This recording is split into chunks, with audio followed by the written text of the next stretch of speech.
Hello, everybody. I'm Todd Hoyer in for Gary Harris. Well, it was the push heard around the nation that caused talk radio stations and social media outlets to go crazy with thoughts of, did you just see that? Responses. Now, the incident that happened was in the fourth quarter when A.J. McCarron was seen verbally upset, yelling right in Barrett Jones's face. Jones then shoves A.J., letting the quarterback know he did not appreciate that. The Alabama crowd reacted in shocking fashion. The two were seen later on the sidelines hugging each other and putting the little tiff in the past. After the game, Barrett Jones explained it was just a misunderstanding among roommates. So what happened was we were trying to delay some time, so we went out there with about 10 seconds left on the play clock, and I identified the defense, but then it shifted, so I had to re-identify the defense, and the play clock ran out. And, it just happens. It's no big deal. He would tell you the same thing. We hugged and kissed afterwards. It's fine. He did kiss, huh? Same thing. Yeah, kissed. You get a little man kiss on the head. There's no shame in that. What exchange between you and Barrett? Nothing. I mean, us wanting to be great. So that's it. Well, you have to be pretty special if you are one of the position coaches on Nick Saban's staff. If you win national championships, other schools will want you to join their program.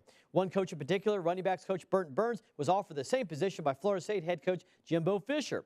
Burton, though, says he is happy where he is at right now and declined to offer to become Florida State's running backs coach. Florida State was rumored to have been offering somewhere in the neighborhood of $400,000, a significant raise from Burton's current salary of $290,000. Burns has been a member of Alabama's coaching staff since Nick Saban arrived at the Capstone in 2007. Fisher already hired away one Alabama assistant coach since the end of the regular season in former defensive backs coach Jeremy Pruitt, who was named defensive coordinator on December 20th. And here is another souvenir that all Alabama fans will want to have. Eddie Lacy graces this week's cover of Sports Illustrated, trampling two Notre Dame defenders. Lacy helped lead the Tide to the school's 15th national championship. He also rushed for 140 yards and scored 2 TDs. It was named the offensive MVP of Monday's BCS title game. Now, this is the 23rd time that Crimson Tide football has appeared on the cover, which includes 12 covers in the past 4 seasons. Nick Saban has this thing rolling. Tennessee quarterback Tyler Bray, wide receivers Justin Hunter and Cordell Patterson, and defensive end Darian Sentimore, who used to be here at Alabama, are bypassing their senior seasons to enter the NFL draft. Patterson was a first-team All-Southeastern Conference all-purpose player, while Hunter was a second-team All-SEC pick. Both are considered potential first-round selections.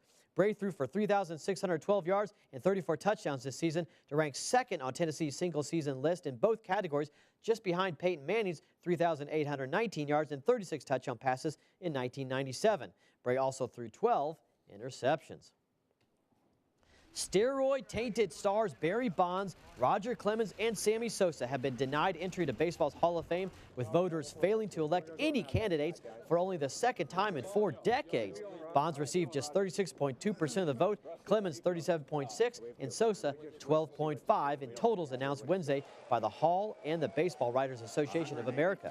They were appearing on the ballot for the first time and have up to 14 more years to make it to Cooperstown. Craig Biggio, Mike Piazza, and Kurt Schilling also were denied. Candidates need to receive 75% of the votes to be eligible for the Hall of Fame. And a quick sports note to pass along. Alabama football has announced Greg Brown as the new secondary coach replacing Jeremy Pruitt. He spent the last 3 seasons in the college ranks at Colorado and Arizona.